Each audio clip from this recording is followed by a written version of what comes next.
Kemarin aku sakit, lemes, dan sekarang aku tetap kerja. Bahkan sekarang udah sekitar jam 9 aku masih di meja kerja aku. Karena aku tahu lebih capek nyari kerja dibanding kerja. Jadi buat kamu yang udah kerja, bersyukurlah.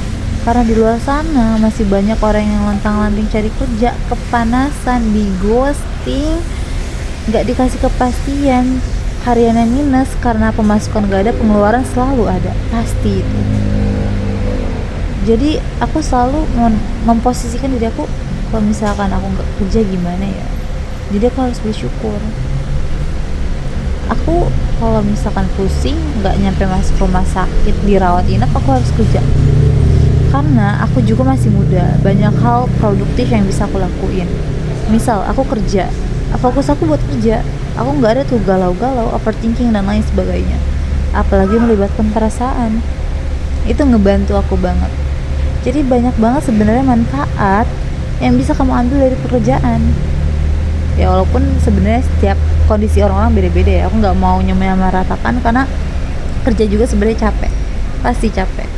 Entah itu lingkungan yang toksik, temen yang saling menjatuhkan, atasan yang nyebelin dan lain sebagainya, pasti banyak. Tapi itu adalah salah satu hal yang harus, mau gak mau kamu pasti jalanin. Karena kalau misalkan kamu bener-bener gak betah, kamu bakal kepikiran, gue keluar dari sini besok makan apa ya, gue keluar dari sini biaya kos-kosan berapa ya, dan lain sebagainya.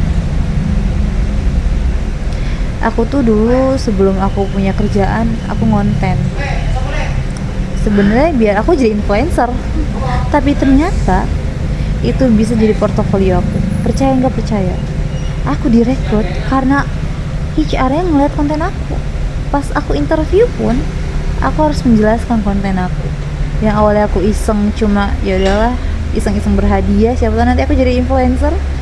Karena semua berawal dari mimpi. Tapi ternyata konten aku menjadi jembatan buat aku sendiri untuk keterima di kerjaan. Aku nggak di ghosting dalam wawancara, aku nggak di ghosting dalam psikotes dan lain sebagainya.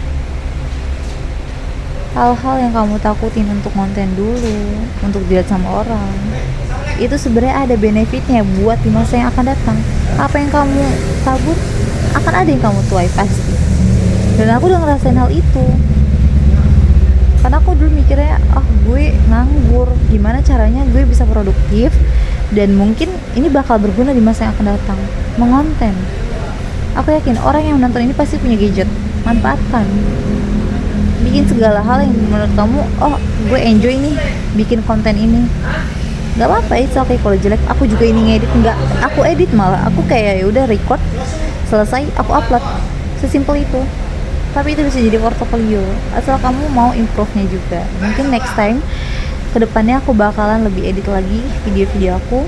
Tapi ya semuanya kan berproses, so nikmati proses kamu dan see you di next video aku. Bye bye.